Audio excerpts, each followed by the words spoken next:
freaking awesome at maybe 2 or 3 tops, and you'll be successful if you do those correctly, if you do those consistently. You can probably be successful if you're just badass and consistent at only 2 of them. You might not even need 3, but you got to do 2 or 3 of those. Yeah. All right, welcome to another episode of Alan K Show, where we have a pleasure to talk to, interview, learn from, and get inspired by high-performance individual. I'm talking about top producers, badass team leaders, as well as amazing broker owners that are doing some amazing things, great things in their business. And today we have one of our special guests, and I always say special guest, but this one is got a level to himself when it comes to the specialty. Right, he's not only one of our top agents here in the company, he's also one of my really good friends. He's a neighbor and a badass poker player. We're going to learn today how this individual, this gentleman right here, was able to sell over $100 million in real estate by only working 50% of the time during the year. And the rest of the time is vacationing. Are you in stores you can go and you can actually like see like how many people viewed your story? Yeah. Like which ones are generating the most fun views? It's always the fun ones. The real estate ones, you don't get shit for views. You don't get shit for likes. Like anytime, I post a just sold or something like that, I'll get maybe 20, 30 people to like it and 2 to comment. Yeah. And then I'll put a picture of my kids and I'll get 150 people to like it and a bunch of comments. Or in the stories, you do something stupid, funny that happened and that's going to get more clicks or more likes or more laugh out emojis or whatever those are. It's always going to be those that are going to do better. And it totally makes sense. Who the hell wants to see another I just sold a house post? They don't want to see it, but subconsciously they appreciate it. Like, okay, he's doing stuff. He's helping people buy and sell houses. Like, he's doing his work. This is the guy that if I ever do want to buy or sell a house, I'm going to want to at least contact and find out if he can help me or not, or what he can do better, or why is he always selling and why is he always helping people. So it's good to have it there. It's just not going to it's not going to go viral. Let's say that. Yeah. It's not going to be your best post of the month or anything. It's the fun stuff that people like to see. They want to see like what you're doing in your life, what you're having fun with, what your kids are doing, because that helps them to connect with you on some level. They have kids, they have cats or dogs or whatever you have. Maybe same likes, same kind of hobbies. And that's what works. That's what they want to see on social media is how much alike you may be. I like that. Would you suggest that or advise, let's say, a new agent or a newer agent to follow that strategy as well? 100%.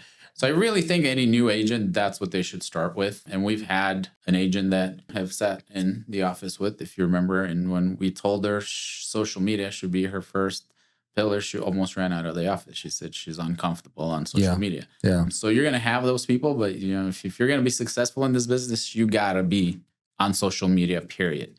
If you don't want to show your face, I never understand that. Dude, they're going to meet you at a house and they're going to see your face anyway. Just be on social media. Just be you. You don't have to do anything out of the ordinary. I have my reasons, but why do you think people are just so traumatized, I guess, the word, or they have these like self-doubts or limiting beliefs when it comes to like even just basic stuff, like posting something about their family or about their kids or their wins, right? Stuff like that. Like I even have in my circle, I have some friends that are just not comfortable with posting stuff on Facebook. Or let's say, for example, we take a picture together and, I think twice before I actually post it with them. And most of the time I don't even post it because they're kind of like uncomfortable about that stuff. Why do you think that is though? Especially when you're like in real estate, and real estate, it's all about people. It's the people business, right? Yeah. Like, and you cannot survive if you're a closet realtor. Hell no, right? And then like, I had another agent here during the podcast. We talked about like the first couple of years she was with a team and she was primarily working the online buyer leads. And then eventually those buyer leads became referrals to the other clients, right? And now she's like 80 to 90% sphere past clients, and she's got like social media presence and all of that stuff, right? So initially you have to be chasing that business, i.e. cold calling or working the online buyer leads, doing open houses and et cetera. But eventually you want to start attracting the right people into your ecosystem, right? And that's usually done by branding, which is social media, And branding is super powerful because it educates people, it nurtures people, and ultimately converts them in becoming your clients, right? So like in this situation, why do you think agents are just so hesitant about doing this and doing this consistently? Because if they do it, and like you've been doing it like consistently for such a long time, dude, you're getting 6, 7, 8, 9 transactions a year from that alone. Yeah. Why? I think people are just either shy and they don't realize how much that will help their business. To me, I can't comprehend it. Like I've talked before, like to me, I can't understand how you would not do anything or something that could help your business. For me, like that's not even an option. Like, what do you mean you don't want to do it? You want to be a realtor? You want to be successful? This is what you got to do. It's that simple. Like, what do you mean? Oh, I'm not comfortable. Go do something else, bro. Like this is not the job for you. If you cannot be on social media, I almost don't think you should be in any business in today's world. Like that's where everybody's at. Every consumer is on social media, or 98%. I don't know, whatever the percentage is. But I had this conversation with a broker owner as well. It's like, look, if you want to, like, he's complaining about all these big boys, right? All these big box brokerages, well-known brokerages. Yeah, they're eating his lunch, right? And I'm like, dude, what are you doing as far as social media? He's like, oh, I'm not doing anything. I don't believe in it. I was like, that's the problem. Yeah. Like stand out. If you're not going to be on social media, you're missing out on a huge opportunity. Yeah. Same thing with real estate agents. Yeah, no, you can't make it work. If you have a mental block about any one of the lead generation pillars, you're not going to succeed in this business. It's when you, like what you said, if somebody tells me I'm not comfortable with that or I don't believe in that, are you fucking for real? Like, look at all the people around you who are successful. Like you said, those big brokers, that's what they're doing. It works, right? And the beautiful thing for us is there is probably 6 or 7 top lead generation pillars that will do well. Nobody's doing all of them. No. Okay? Because you will lose your mind. You just need to be freaking awesome at maybe 2 or 3 tops, and you'll be successful if you do those correctly, if you do those consistently. You can probably be successful if you're just badass and consistent at only 2 of them. You might not even need 3, but you got to do 2 or 3 of those. Yeah. Like and I honestly don't think in today's world, not being on social media is acceptable for you to grow a brand and a business. I don't think that that's doable. I think that you would shoot yourself in the foot. You will stop your own growth if you're not on social media. And one thing because I just talking to this agent again, which I got to tell you because she wants to come back in and talk to you, but that's a whole other thing. Because the version of, I get it. I don't agree with it, but I get it. People saying, I don't want to be on camera. I don't want to be on social media, which again, I think it's dumb because you can't be embarrassed of who you are and what your face looks like because they're going to see your face when they meet you anyway. So you might as well warm them up to, whatever you're not too excited about. But you can still be on social media and not be the face of it if you don't want to. There's so many different ways that you can post and generate content, especially today with AI, that you don't even have to do it if you really don't want to do it. I think it's dumb. You don't, because why do people work with us, right? It's simple. They got to know you, like you, trust you, and they'll work with you.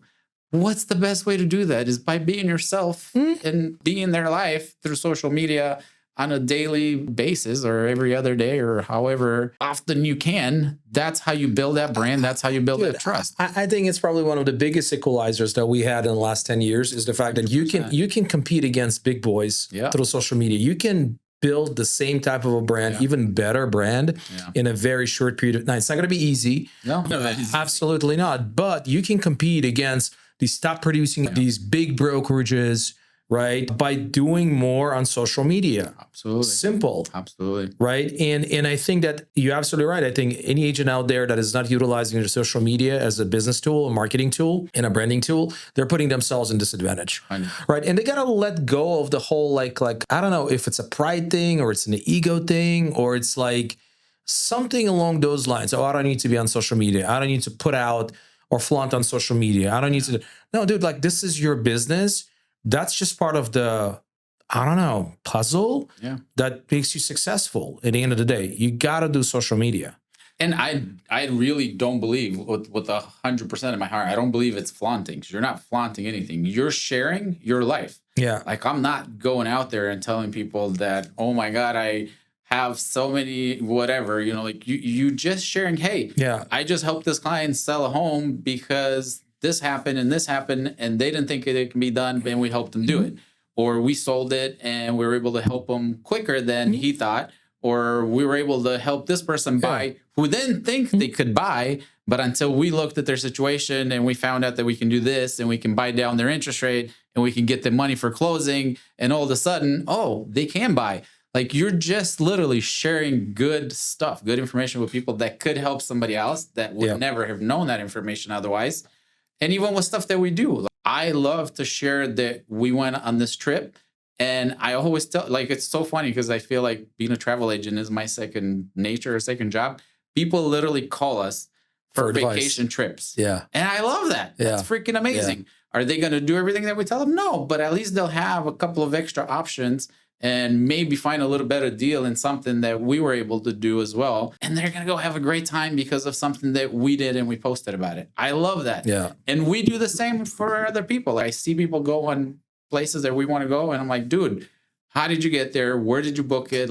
What's a good place to go eat there? I think that's so cool about social media. That's what I like about social media. Not the fact that I got to post every day. You got it. So speaking of the places that you visited, right? You pretty much almost visited the entire world. Yeah. Almost like a Guinness record of all the places for a realtor, right?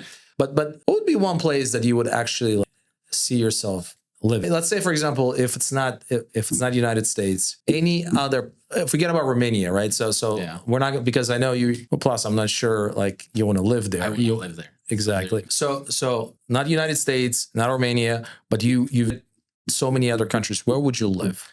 It would be in Europe, 100%. Europe? Yeah. It would be either Spain or Italy. Italy, my wife loves it. Like, that's her favorite place. Like, every year we go back to that area.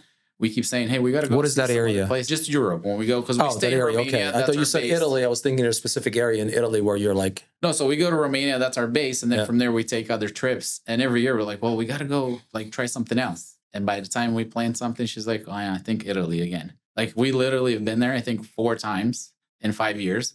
And it's been amazing every time. It's just beautiful. Because, I mean, think about it. You're like surrounded by water. It's all on the coast. So no matter which side you go on, it's beautiful, water and beaches. And they have, amazing, like, trees. It's just very lush. It's just, everything is beautiful. The people are cool. The food is amazing. And then Spain, I think it would be more affordable than Italy to live in. And I just love the easy access to everything else in Europe, no matter where you live.